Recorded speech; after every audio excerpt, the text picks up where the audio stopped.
The moment Martin Kadir called me into his office, I knew something was off.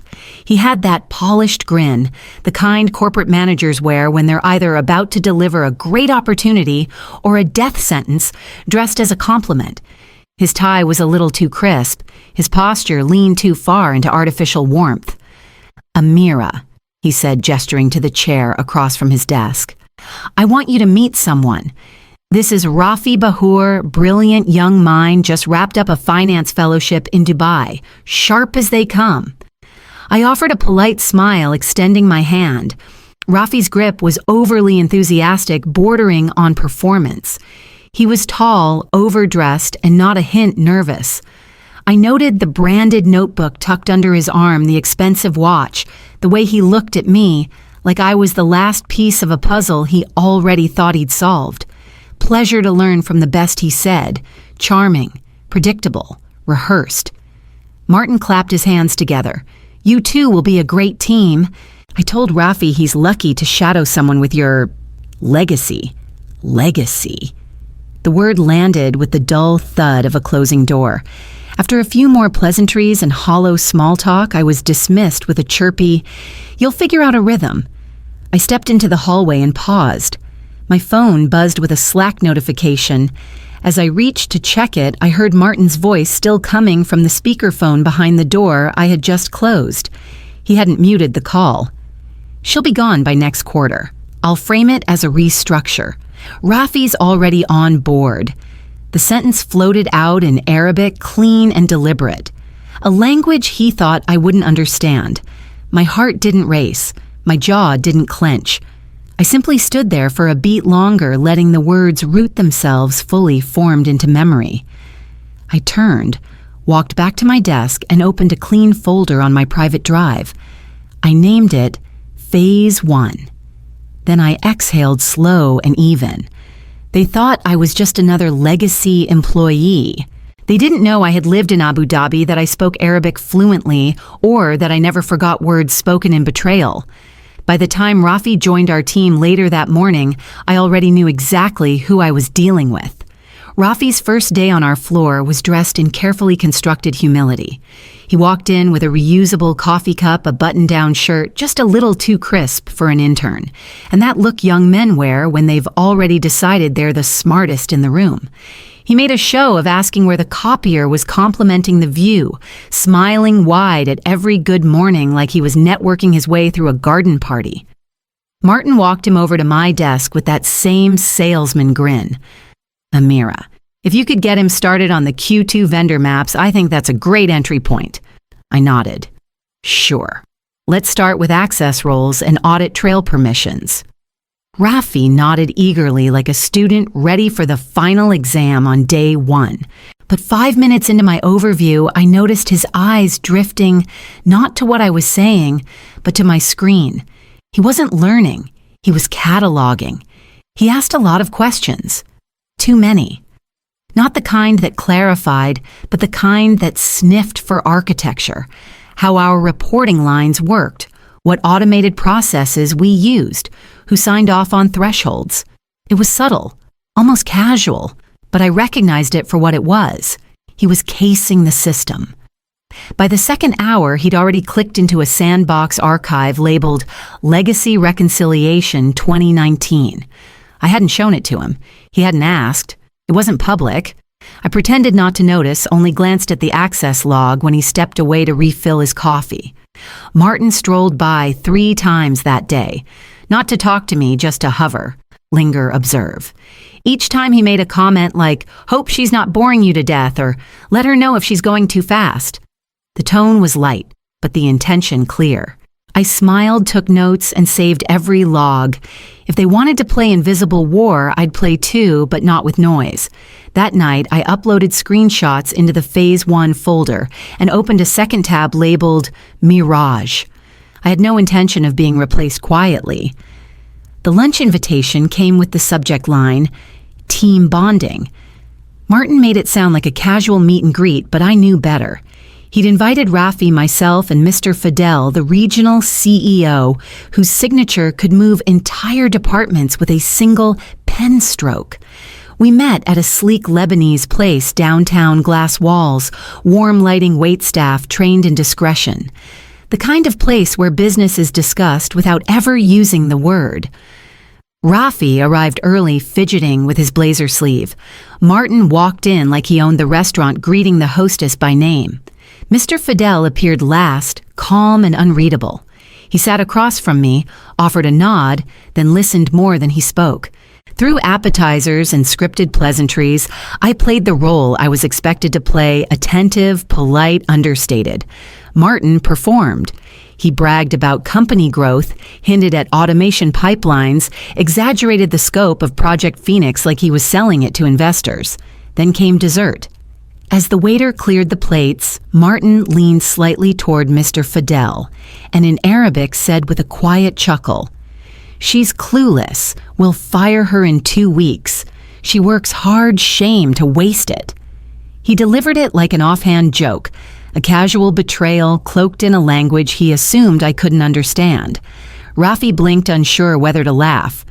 Mr. Fidel didn't react, just nodded with a neutral expression and reached for his espresso.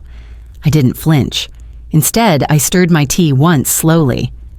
I had written a graduate thesis on labor law in Gulf corporate systems in Arabic. I'd negotiated audit settlements in Dubai without a translator. I'd once corrected a legal clause in a compliance contract using regional dialect. But Martin thought I was just another nameplate on a cubicle. I smiled, tucked the words into memory, and thanked the waiter as we stood. When we returned to the office, I requested a keycard log export from IT. I told them it was for a compliance sweep. In a way, it was. Because from that moment on, I wasn't just watching, I was preparing. I didn't need an outburst. I needed a timeline. That Monday, I opened a sandbox directory I hadn't touched in years, an internal archive we once used during a 2018 vendor audit. I copied a handful of files and renamed them in Arabic subtle phrases like flow assess, alt and threshold report. Ishkorn's final ones that sounded legitimate but were built around rules we deprecated years ago. Obsolete policies, outdated logic, abandoned compliance scaffolding. Then I forgot to restrict access. Rafi found them by noon. He never asked. He didn't comment. But the access log recorded everything: his user ID, the file names, the timestamps. I watched them appear in his personal folder on the shared server. By the time Martin strolled by, coffee in hand and fake concern in his voice, I had already duplicated the logs to Mirage and updated the index. "How's the knowledge transfer going?" he asked, pretending not to glance at my screen. "Smooth," I said. "He's curious, picks things up fast." Martin smirked. "Good. I'm looping him into the Waverly compliance account this week, gives him hands-on context." Of course he was. That account was mine for the past 4 years, sensitive and heavily audited. Shifting it to Rafi under the guise of exposure was more than a red flag, it was a declaration. So I shifted too. Every file I handed Rafi that week carried breadcrumbs, tiny inconsistencies in terminology, old approval workflows, even misspelled vendor aliases from long-closed test scenarios. Not obvious enough to trigger alarms, but distinct enough to prove intention. Rafi absorbed it all like a sponge, and just as predictably, he started citing it. During check-ins and status updates, even in a draft deck he shared with Martin. I recognized my decoys repackaged, repurposed, and claimed as new insights. It didn't bother me. In fact, it helped.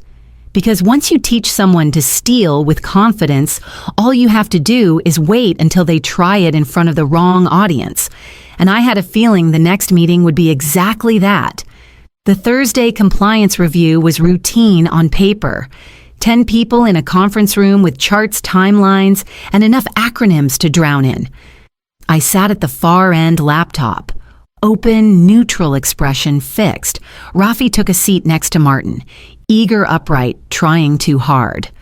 We were halfway through the agenda when the legal director, Cheryl Mendoza, turned to Rafi and asked about onboarding metrics for the new vendor batch. Without hesitation, he leaned in. Well, he said scrolling on his tablet based on the TAS Level 9 compliance markers were well within threshold for automatic approval. My fingers paused above the keyboard. TAS Level 9. It was a term I'd invented weeks ago. I'd buried it inside a training document I'd labeled Legacy Tiering Logic, Draft Only. There was no such metric in any approved policy, no threshold, no standard. Cheryl's eyebrow rose slow and deliberate. "Can you define TAS Level 9, she asked. Rafi blinked. Vendor validation score threshold? I think Martin coughed, leaned forward. It's part of Amira's earlier framework she can clarify. All heads turned to me. I looked up calmly. That document was an unreleased test file used to identify outdated logic. It's not in use, nor has it ever been approved. Cheryl's tone shifted. So the threshold doesn't exist. No. The silence that followed was thick. Martin tried to pivot, mumbling something about internal restructuring of score models, but the damage was already done. Cheryl made a note. Rafi looked down, visibly shrinking. I didn't gloat. I didn't need to. That wasn't the point. They hadn't just stumbled. They'd used my fake term in a formal meeting in front of legal with full confidence, not just incompetence evidence. Still, I knew it wouldn't be enough. Not yet. Not for people like Martin who treat failure as an opportunity to deflect. After the meeting, Martin sent me a Slack message. Let's debrief later, and maybe clean up some of those test files I didn't respond. I simply renamed my Phase 1 folder to Stage 2 and added a new subfolder titled Echo Logs. Monday morning came wrapped in routine early email system pings and Martin's voice echoing from down the hall as if nothing had happened in that meeting room days before. I kept my head down, replied when necessary, and spent most of the morning cleaning up a data set that didn't actually need cleaning. Just after noon, I stepped out to refill my water bottle, and that's when I saw him, Mr. Fidel. He was walking the corridor with quiet purpose, speaking to no one, eyes scanning everything. Executives like him always moved as if they were 2 steps ahead of the conversation. As we passed, I slowed slightly, just enough.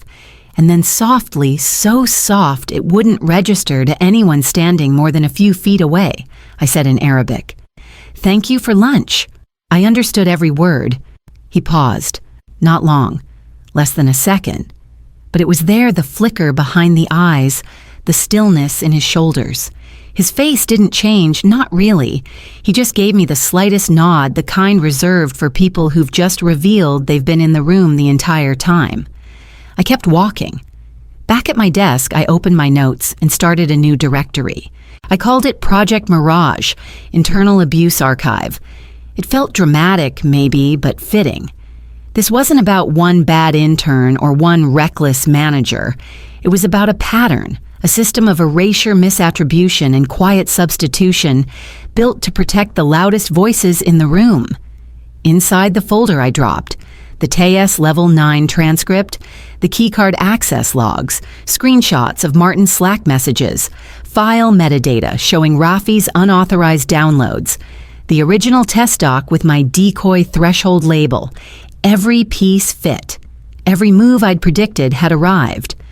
Later that evening, as the building emptied and the fluorescent lights dimmed to evening mode, I added one last file, a backup of the Waverly account handoff.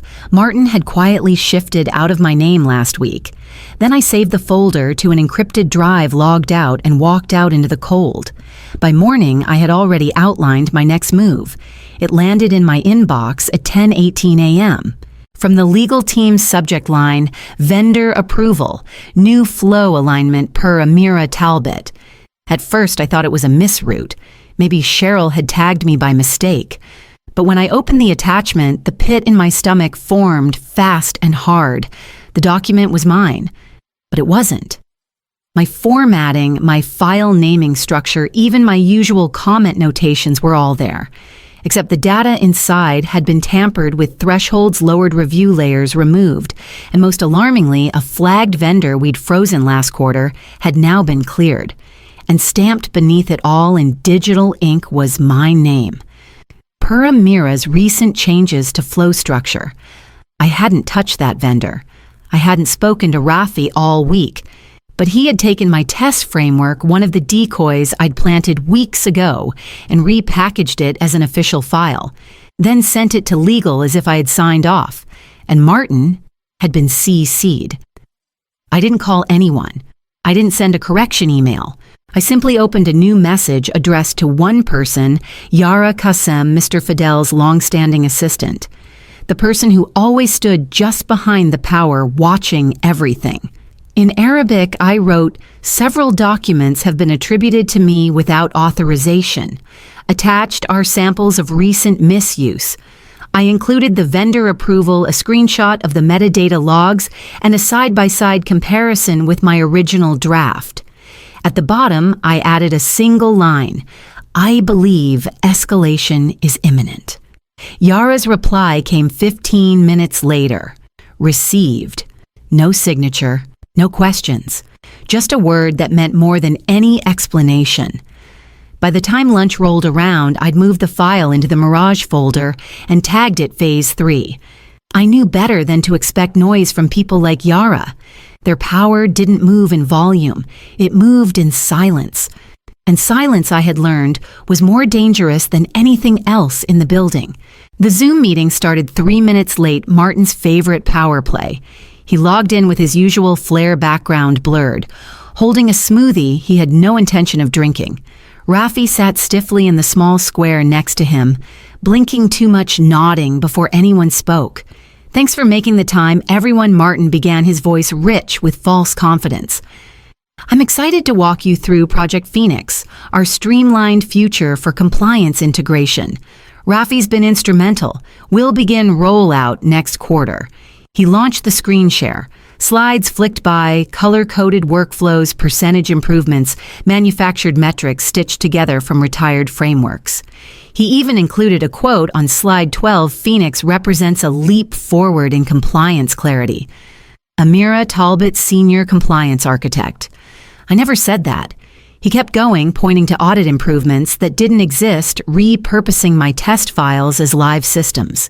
Then came the final slide, with thanks to Amira for her support in transition. The room was quiet, and then Yara spoke. Before we proceed, she said, her voice as calm as ever, "I'd like to open a supplementary review file." She clicked. A new screen appeared, phoenixcorruption.zip. She opened it slowly, methodically. Access logs showing unauthorized entries into audit folders, email chains quoting me without my involvement, side-by-side comparisons of documents, mine versus the forged versions, and at the bottom, Arabic translated summaries of each discrepancy annotated in legal formatting. Martin cleared his throat. "I think there's a miscommunication. These documents weren't finalized. They were submitted to legal." Yara interrupted. "And circulated to vendor management." Rafi shifted. His face had drained of all color. I only used the templates I was given," he stammered. "I thought Amira approved them." Martin said, "You forged her attribution," Yara said evenly. "We verified it." Martin looked frozen. His mouth opened, but nothing came out. That's when Mr. Fidel, who had been silent the entire meeting, unmuted his mic and said, "We were unaware Amira was being transitioned. Effective immediately, that plan is suspended." And just like that, the air changed. The performance was over. The fallout had begun. There was a beat of silence after the file closed. Not the awkward kind, this one was surgical, cold, precise. The kind that waits for judgment to land. Mr. Fidel leaned forward slightly in his chair.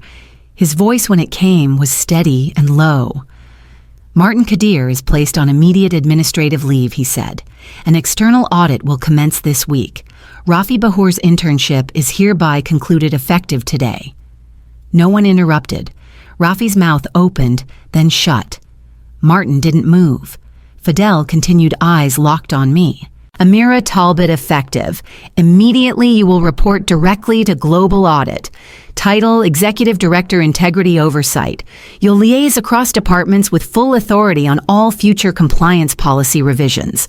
No applause, no smiles, just a quiet shift in gravity." I nodded once. I didn't thank him. It wasn't gratitude that filled my chest, it was resolution. Martin broke the silence, barely audible. I didn't know she was listening. I looked at him calm as glass. I wasn't listening, I said. I was understanding. Then in Arabic, without raising my voice, وَقَدْ تَذَكَّرْتُ كُلَّ كَلِمَةٍ, and I remembered every word. His eyes flickered recognition, then regret. It was too late for both. Mr. Fidel ended the meeting with a nod to Yara. Prepare transition documents, effective today. As the call ended, screens went black one by one. Martin's was the last to disappear, his posture collapsing as the silence swallowed him. I closed my laptop, stood, and walked out of the meeting room. No pause, no glance back. Just one clear step forward. That afternoon, a new badge arrived in my inbox. My title had changed. So had my reach. And now it was time to decide what to do with it. My new office wasn't bigger, just higher, same desk, same keyboard. The window looked out across the city in neat gray layers as if everything below had been sorted into order. There were no balloons, no applause, no press release announcing the change, just a quiet calendar update, a new email signature, and access credentials with far more reach than anyone had ever trusted me with before. I didn't celebrate, I observed. My team was smaller, curated. Two of the first names I pulled into my circle were women who'd been spoken over in meetings for years. One had built the vendor audit model that Martin had once called too complex to implement.